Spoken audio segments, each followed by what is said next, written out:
Hey everybody, welcome to another edition of Liam's Hockey as we get set to round out the week here, the second week of March, and of course each and every show brought to you by Hosie and Brown Automotive. And today the garage of choice for them to help promote is Kelco Car Care. They're located out on Carp Road out by the village of Stittsville, so we'll have a few comments and words about them at the end of this little wrap up here in my Shauna whiskey. My toast a little later today, brought to you by Ad Seal Services, and we'll give them a plug a little later as well. Also, thank both of Mark and Rod for their sponsorships. All right, let's get right into it here and talk some hockey. And as usual, we typically stay in the north here. Deviate a little bit because I want to make a couple comments about the Sabres, so I'll touch on that in a second. But just right now, the most recent activity anyway, the Edmonton Oilers beating Ottawa again. They went 7-0 on them. And yeah, the score close in a couple games. And really last night, not necessarily a 6-2 game that it ended up being. You would think that was probably a little bit more one-sided. I wouldn't say that it necessarily was. But look, I mean, the Sens are who they thought most of us thought they were going to be. So they're last place in the North. It's where they're going to finish. They're still going to get some wins. They've got 3 or 4 outstanding players. That goal last night in the power play by Tkachuk, unbelievable pass by Stützle. Those guys, hopefully, if you're an Ottawa fan, will be cornerstone parts of the team as they improve in leaps and bounds here in the next 12 to 24 months. If they're allowed to proceed normally. It's just there's so much external possibility of things that could go wrong because of the ownership and the recent history that it's I think it's hard for some people to necessarily just say, hey, look, we've got the North Dakota bus is going to drop off 2, 3, or 4 players over the next year or two, and or 3 until, say, all 4 of them potentially are in the lineup, 1 or 2 all but assuredly. In the case of Pinto and Sanderson, if not this year, next for both. Pinto probably at the conclusion of this season, probably get some games. And all that to say is that recent history and the ownership has got a lot of Sens fans a little bit trepidatious as to just how far ahead these guys actually can go. And right now, if you look at 2 games ago, 0 effort. I knew they were going to bounce back. I think a lot of people did. They were out shooting Edmonton at 7-1 in the first period. They're just not able to maintain it. And that's just not a good matchup for them. They load up McDavid and Draisaitl, and Ottawa has no answer for that duo. A number of other teams in the North have effectively shut that duo down, most notably and most recently Toronto and Montreal earlier this season as well. And the other teams have had a decent go at them, at least in terms of curtailing their incredible offensive juggernaut that they both represent, not the least of which is Draisaitl, recording 17 points in the 7 games, now a record against the Ottawa Senators, surpassing Eric Lindros from Sens' first year, 92-93. How bad are the Sens? Again, they're not good, but they're not 0-7 against Edmonton bad. And they're not victories over Toronto or Montreal good. They are who we all thought they are. They're a last place team in the North. And when they do improve, and they will, regardless of how this team is managed, going forward, they will improve. How far to get to the promised land to become, say, bona fide threat to possibly win a division, or maybe make a 3rd round, let alone a 4th, which is a final, or possibly as a cup contender. A lot of things have to go right off the ice, not just on the ice.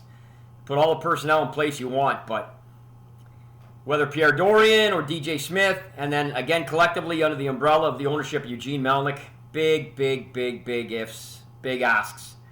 So we'll just have to see. Anyway, and last comment on the Sens, with regards to the rough stuff that happened in the 3rd period, I've got no problem, 0 problem, especially the fact that it's largely being led by Brady Tkachuk, who should have the C on. They could put it on tomorrow as far as I'm concerned. He is the captain of this team. There is no doubt about it. Get this guy signed, give him the C, and start to move this thing ahead. It's not going to so much happen this year, 20-some games to go either. This thing will be over in a blink of an eye, and they'll be out golfing, and then everyone talking about the fall. God willing, back to normal. God willing. That said, all the rough stuff, any of the stuff, the theatrics at the end and everything else, I don't have a single solitary problem. You know what amazes me is how many people so quickly forget. I guess I'm mostly talking about males here, but these days it's both genders. But I mean, it's just how many people forget what it was like to be in your 20s, especially if you were an alpha male in your 20s. Not all alpha males make the NHL, but I guarantee you every male in the NHL has a bit of alpha in them. Not like compared to days gone by, but the majority of them do. And that's why they've achieved this level. They've got great talent, great skill, great work ethic. They've had great coaching and all the rest. But you've got to have some intestinal fortitude and some guts and some willingness and want to get involved and mix it up. Forget about the 70s and the brawling and the 80s and the enforcers and goons and all the rest. Not about that. This is about average, everyday guys who just are absolutely not accepting losing graciously. So they didn't go quietly into the night and someone gave someone a shot in the back of the head or someone ran someone. Well, guess what? Get up and do something about it. Have at it. Or just shut up and it's over. Just let the guys do it. Let the boys be boys. It is what it is. Man, a lot of crying. So much crying on social media from so many wimps. It's just unfreaking believable. Touch on that and just something else that continues to come up on social media. Team Canada 72 and the Clarke on Kharlamov slash. Absolutely makes me laugh my ass off 48 years later. Anyway, Ottawa's on to Toronto on Sunday, out of the frying pan into the fire. They've played them well this year, for the most part. But the Leafs now have righted their ship, came back, got a W against Winnipeg. The Jets came back, forced OT, man. I'll tell you, they are the two best teams in the North right now. There is no question about that. Those games, if you didn't watch any of that, boy, you really missed some fantastic hockey.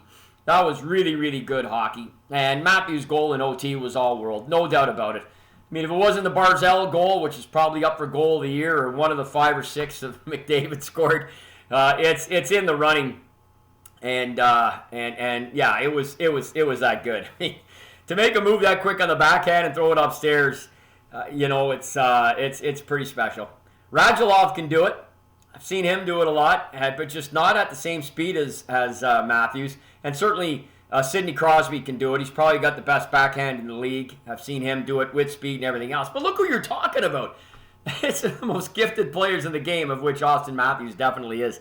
So that was a good win. They had lost 3 in a row in regulation. They're right the ship there. And they should really, for the most part, barring any other types of collapses that would go at least 3, if not more, into a 4th game, losing in regulation, they really shouldn't fall out of top spot. No, it's really about Toronto just staying healthy for the most part and being ready to fire on all 8 cylinders. They are never going to get a better opportunity to win a round in the playoffs for the first time in 17 years than this year, because you're going to be facing one of those sad sack teams in the worst division. So this is a real opportunity for them. But those are good games.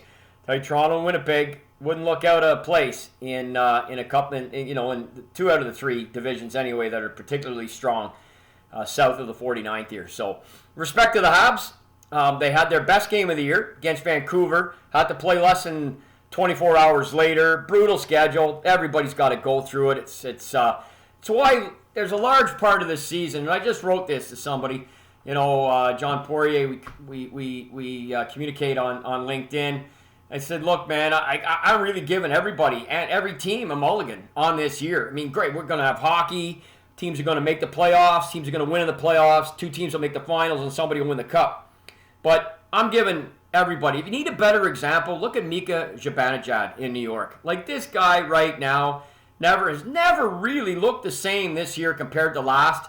He had the COVID, and he just never really seems to have gotten on track. Now, they got Panarin back. Maybe they can make some noise today.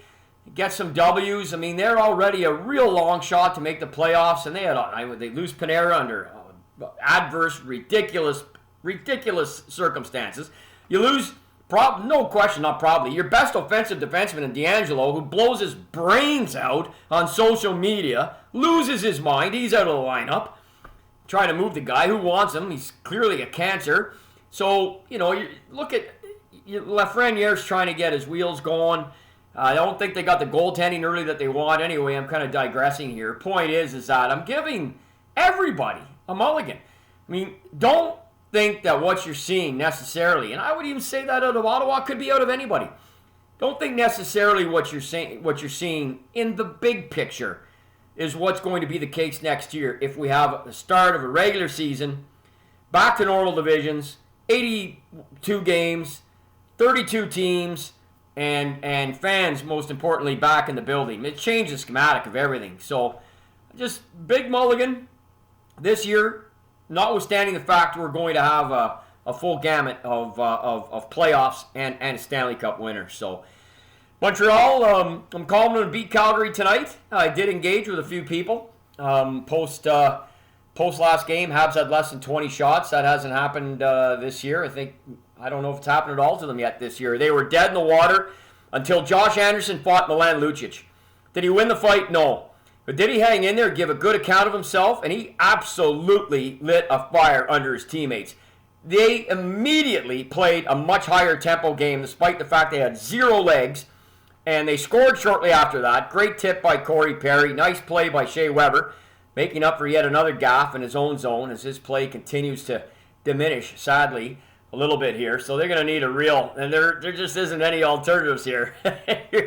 You're dancing with the one who brung you here, man. You got to hope that Big Shea, the captain, can find a nice, safe zone to move the puck in his zone and continue maybe to contribute, get a few cookies up front on offense.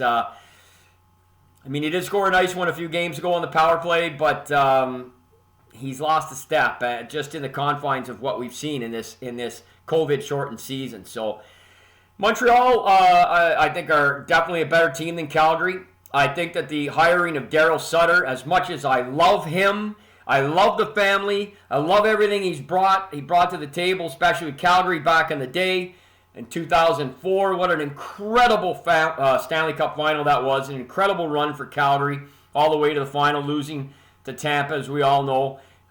Maybe his run in San Jose, whatever. But, I mean, clearly in LA, it's beyond reproach. I mean, 2 Stanley Cups. And say what you will, say what you want. Even one of them coming back, 3 down to San Jose, come back to win the series. I mean, they did some special things. And I think he was a special guy. And we're not talking about a guy who coached in the 90s here, in respect to that it was 90s or 80s hockey when he was playing.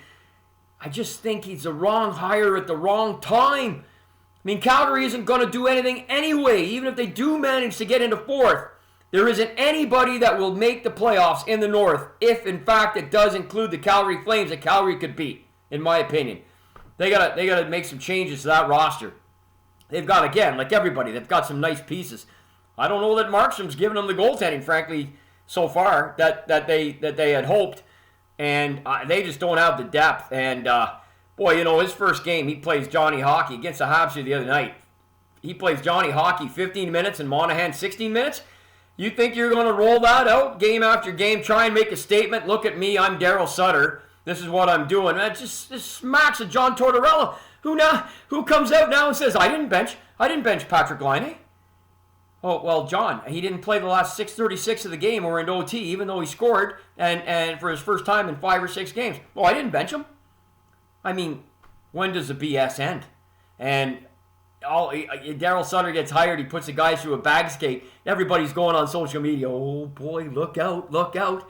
Oh, Daryl Sutter, he's going to be ripping off heads and kicking butts, and he's swinging from the floor, and oh my God, I mean, look, I get it. Viking, Alberta, the Sutters, they have a persona. I get it. But prove me wrong. I don't think they're making the playoffs. And, I mean, he signed a 3-year deal. Hey, who cares? It's not on the cap. So you got the money, hire him, whatever you paid him. Who cares? Rock on. But I don't think that's the answer there. And I expect a great game tonight, but I expect Montreal to win this game tonight. I think they've played very, very well under Dominic Ducharme. Carey Price playing tonight. Last 4 games, 4 goals against. Got rid of those stupid other pads. Looks a whole lot better with these new ones. And I just like the way they're trending. So I don't think anybody would have got them the W. And they still almost tied it up on that last power play.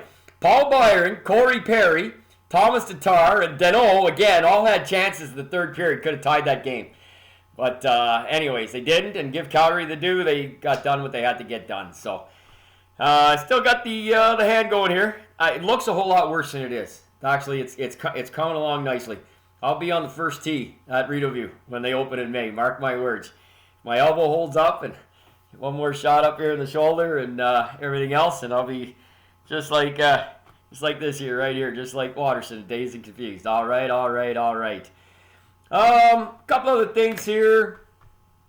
I don't know anything else really from a Canadian perspective. Edmonton, look, they beat up on Ottawa. I'll save some more commentary for that another time. I want to move along here and just say a couple things. Buffalo Sabres. Jack Eichel, now an undisclosed injury for now what they're saying is going to be an undetermined length of time. What an absolutely crushing, devastating blow to a franchise that, when was the last time? If you think about it, after Taylor Hall signed there in the offseason, and you think about a couple of the other changes. I mean, they've got the first pick from a couple of years ago. I know it was a little regression last year, but it just looked like they had some pieces there, and maybe, because they've had some decent starts to seasons, even recently. But now this thing, 1,000% needs to be blowing up. You got to blow this thing up, and that includes probably looking for a buyer for Eichel, looking to trade him.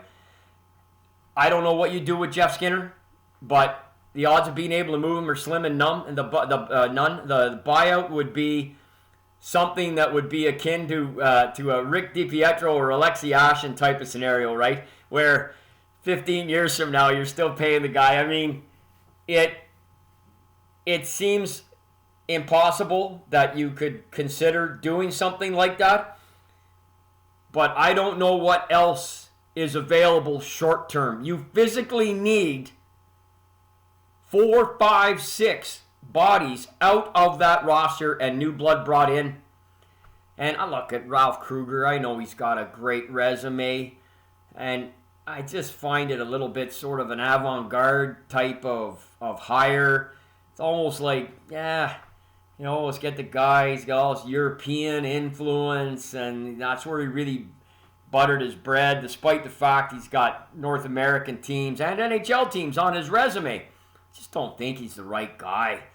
Nothing against him, but I just don't feel he's the right guy. And I'm not saying you need a Daryl Sutter, but so then some people will come back to me and say, "Well, Liam, what's the difference between Daryl Sutter and Craig Berube?" And look, that's a good point. That's a fair point. My comment there is, as much as Berube played his entire career as an enforcer, was never noted for anything else other than on 99% of all nights he was on the ice, he was the toughest guy on the ice.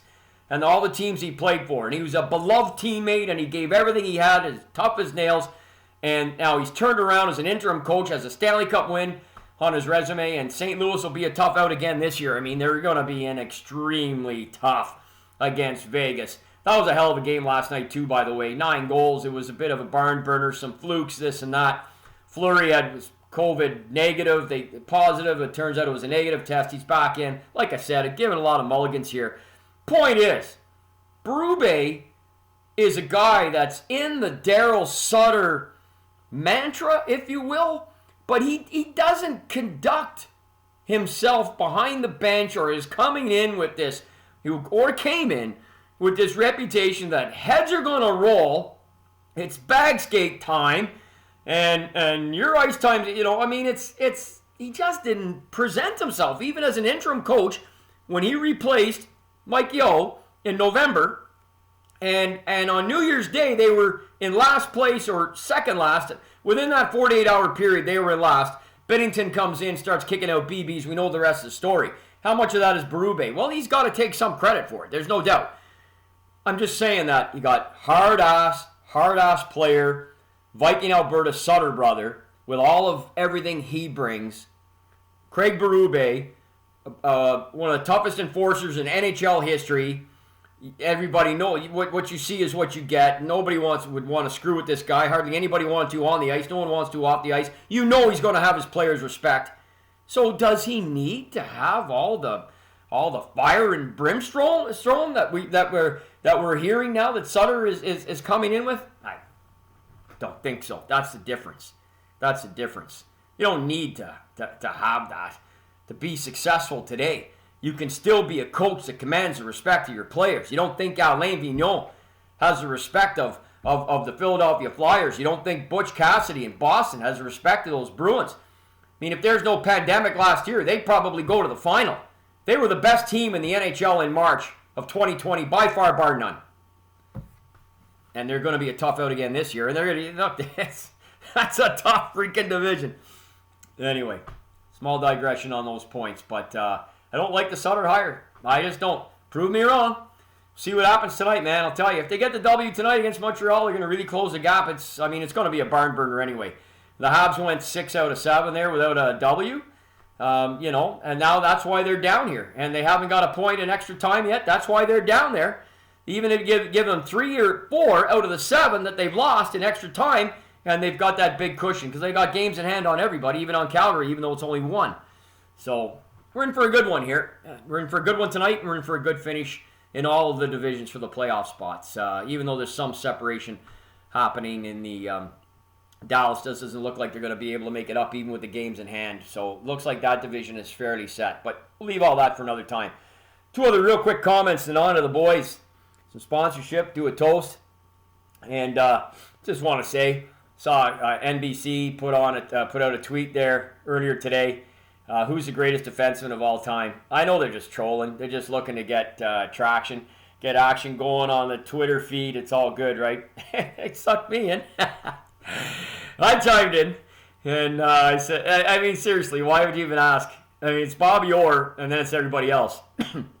And whether you're old school and you want Eddie Shore, Doug Harvey, whether you think Nick Lidstrom is the second coming of defenseman, whether you think it's somebody off the charts you want to put in a Potvin, or I saw one guy today wrote back and said Paul Coffey's got to be number 2. I saw another guy in the thread. I just scrolled down through a few of them, and he said Boria Salming.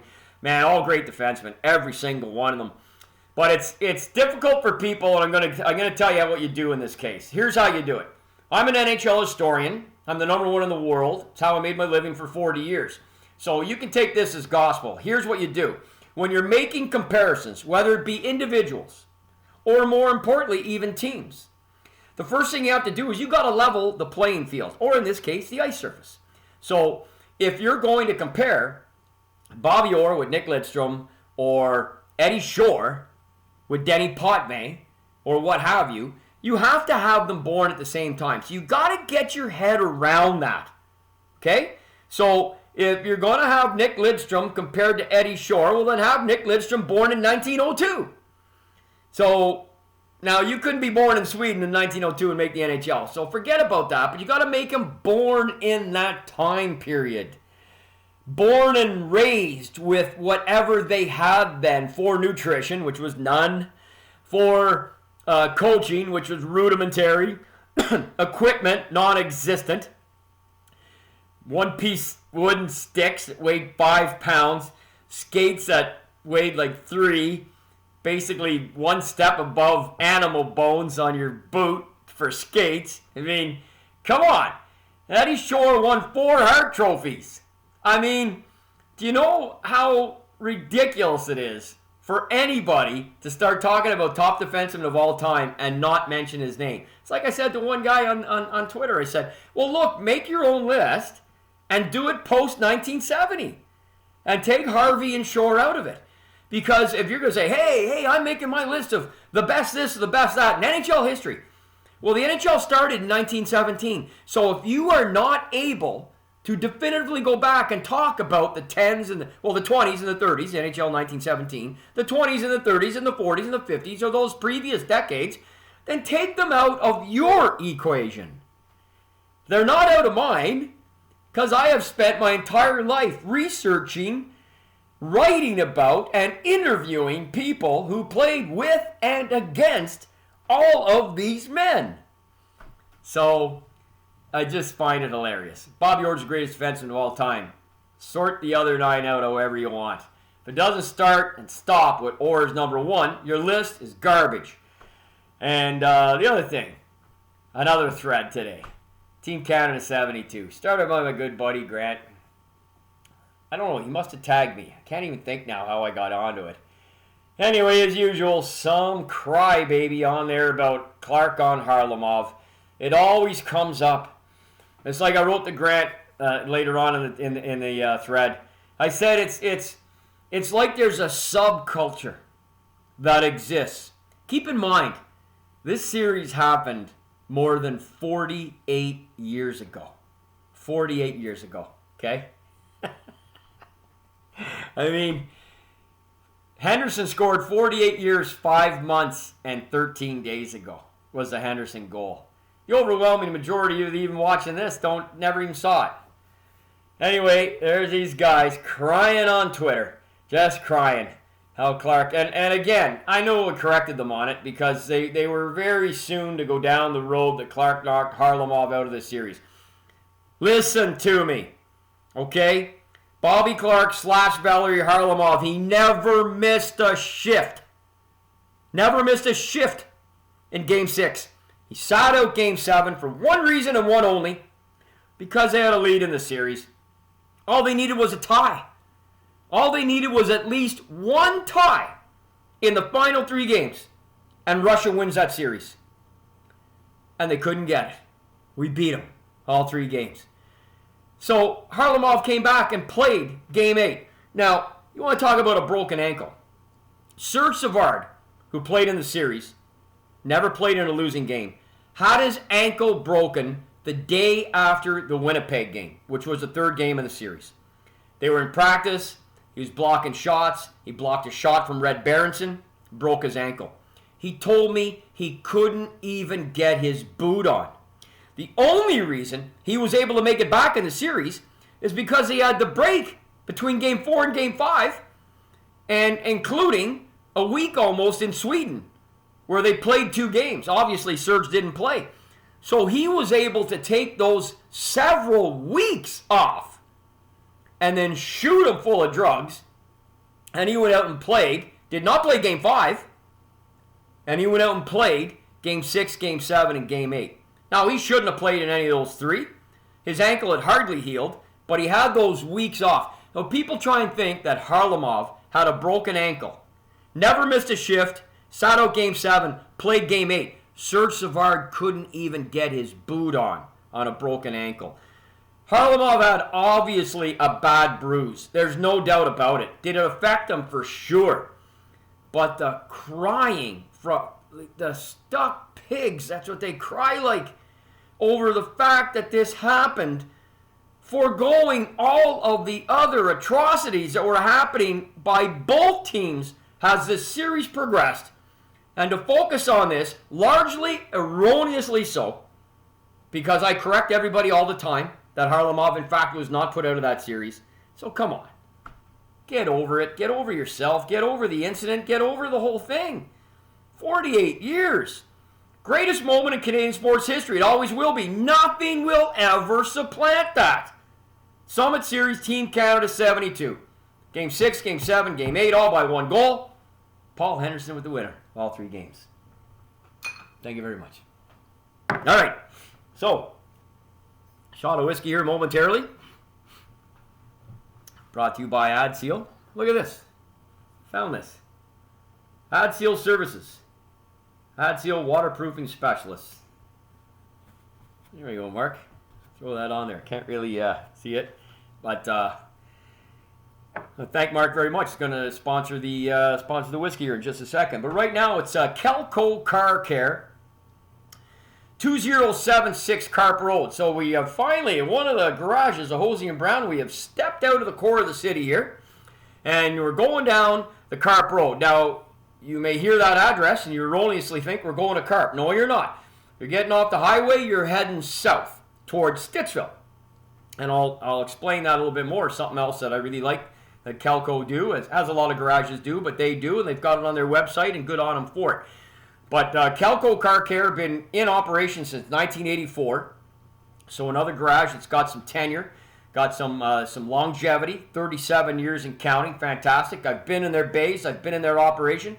I've delivered parts there. I've gone in there, talked to the powers that be in there a few times. I don't know if they'll remember that or not, but I was in there on several occasions. Beautiful setup, as I said, 37 years and counting. And like most of the other operations, they've got their own couple of little things that they have on the website that differentiates them, as far as I'm concerned, from some of the other garages. And yeah, they do the full body. They've got the full tire maintenance. They've got the full repairs for the engine, the whole 9 yards. But you know, for a lot of people, I shouldn't say a lot, but there's a percentage of people that can't get their vehicle to whatever their garage is of choice, and you've got to arrange a tow truck. Maybe you don't have CAA. Not a lot of people do. Well, there's a 24-hour towing operation affiliated with Calco Car Care. Sharky's Towing, 24 hours. The number is right on the site. Boom! You call them, they pick up your vehicle, they get you in there, you get taken care of, you're back on the road. Great work, reasonably priced, expertly done.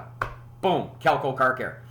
The other thing that I like on the website is, and I know the other places can all do this too, but when people go out of the way to express things that they do over and above maybe, and this is to get a car in for safety, for any inspection of a used vehicle to see if it's roadworthy or not. I mean, that may sound like a minor thing. How many parents out there that happens continually are purchasing vehicles for their children or helping their children purchase vehicles? What's the biggest concern? Is it roadworthy? I mean, if you're buying, through one of the magazines or online or something, and you're not buying from a garage or a used car from a dealership, well, you need to know. Your peace of mind. This is your children going to be driving this. A couple tons of metal here. Calco Car Care. Have it right on their site. Go out of their way to make a point of saying, get us a vehicle. We'll tell you if it's roadworthy or not. You need a little something, boom. It's right there. They take care of it. Can't beat it. Cannot beat it. Calco Car Care, 2076 Carp Road. And as I said, the Stittsville connection. And I love that village, near and dear to my heart. My late father used to work there in the village at a company years ago when we moved here, and I played a ton of hockey there, and I have a lot of friends in that village. So I very much like the fact that they also make a point of saying they support Stittsville, minor sports, and the arts. Very, very cool. Very cool. Calco Car Care. Thank you, gentlemen, and thank you, Hosie and Brown, Rod Brown, and the great affiliation and affinity. And finishing with my toasts here today. I watched that one, even with the bad hand. It's not quite as big a shot because it's Saturday, and I'm going to be having a few later. But in the meantime, I got a little whiskey here. I want to toast my buddy Brad Shooter Smyth. It's his birthday today. Smitty is 40, I want to say he's 47 or 48, I think. Hey, he's in the American Hockey League Hall of Fame. Guy's legit, man. Played for 5 NHL teams, including your Ottawa Senators right here in town. Become a dear friend. He's a member at Readoview as well. Happy birthday, Smitty. Toasting you today. Bad hand and all. You can see I just switched because it hurts to hold anything. And listen, we just passed the anniversary of the closing of the Montreal Forum. Again, thanks to so many of you who wrote so many kind things after reading my story of my 21-year life, if you will, of attending games there, and certainly my life through my earliest memories of following the game and the Montreal Canadiens, and they played out of that fantastic building. And if you ever had told me as a kid that I would have got engaged at Center Ice there, and we would have been the only couple in the 71-year, 3-month, 17-day history to do it, I never would have believed it. So I toast the history of the Montreal Forum and the unbelievable tremendous amount of joy it brought me over all the decades and the time that I was able to go to games there, and my buddy Brad Smith. Thanks for listening. Thanks for watching. Thanks for tuning in to Liam's Hockey. Be back at you in a couple days with another one, and watch the games today and tonight, and enjoy the hostilities. G'day.